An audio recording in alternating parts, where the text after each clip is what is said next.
Hello అండి, నేను doctor Kranthi, gynaec laparoscope surgeon and obstetrician. రీసెంట్గా మన సబ్స్క్రైబర్స్ కానీ లేదా రెగ్యులర్గా నా దగ్గరకు వచ్చే ప్రెగ్నెంట్ లేడీస్ కానీ ఒక డౌట్ రైజ్ చేస్తున్నారు. అది ఇప్పుడు బర్డ్ ఫ్లూ సీజన్ కదా, ఈ బర్డ్ ఫ్లూ ఉన్నప్పుడు చికెన్ తినొచ్చా అని అడుగుతున్నారు. ఇప్పుడు ఈ బర్డ్ ఫ్లూ గురించి చెప్తాను. ఈ బర్డ్ ఫ్లూ అనేది ఒక ఇన్ఫ్లుయెంజా వైరస్. ఇది పౌల్ట్రీలో కానీ క్యాటిల్స్లో కానీ ఉంటుంది. పౌల్ట్రీలో అనేది ఇది ఎలా స్ప్రెడ్ అవుతుందంటే, పౌల్ట్రీ అంటే కోళ్ళు, ఇన్ఫెక్ట్ అయిన కోడి యొక్క ఫీసిస్ అంటే మలం ద్వారా కానీ వాటి స్వెలైవ ద్వారా కానీ వాళ్ళ బాడీ పార్ట్లు అంటే బాడీ ఫ్లూయిడ్స్ వల్ల కూడా స్ప్రెడ్ అవుతుంది.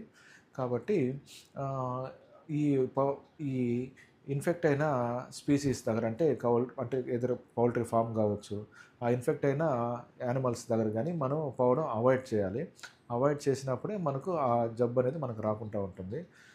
ఈ మనం చికెన్ మనకు ఇన్ఫెక్ట్ అయిందో తెలియదు. మనం షాప్‌కి వెళ్తాం, తెచ్చుకుంటాం. మనం ఏం చేయాలంటే దాన్ని బాగా బాయిల్ చేసుకోవాలి. అంటే అన్‌కుక్డ్ ఫుడ్ తినకూడదు. బాగా బాయిల్ చేసుకొని తినడం వల్ల ఆ వైరస్ అనేది డీయాక్టివేట్ అయిపోతుంది. అంటే వైరస్ అనేది చనిపోతుంది. అలాంటప్పుడు బాగా బాయిల్ చేసుకున్న ఒక ఏదర్ ఎగ్ కానీ, చికెన్ కానీ బాయిల్ చేసుకున్న తర్వాత తింటే మనకనేది ఆ ఇన్‌ఫ్లుయెన్జా అనేది మనకు రాదు. బెటర్ ఫస్ట్ వచ్చి అవాయిడ్ చేయడం మంచిది. అవాయిడ్ చేసుకొని ఆల్టర్‌నేట్ సోర్స్ ఆఫ్ ప్రోటీన్, అంటే మనకు చికెన్‌లో ఉండేది మెయిన్ మనం చూసేది సోర్స్ ప్రోటీన్స్.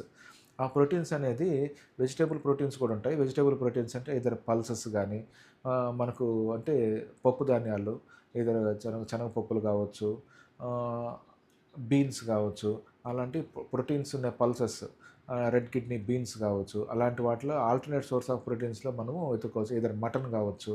మటన్‌లో కూడా మనకు ప్రోటీన్ ఉంటుంది కదా! ఇది ఒకవేళ చికెన్ తినాలనుకున్నా గానీ బాగా బాయిల్ చేసి తినడం వల్ల ఇది మనకి ఇన్‌ఫ్లుయెన్జా అనేది రాకుండా ఉంటుంది.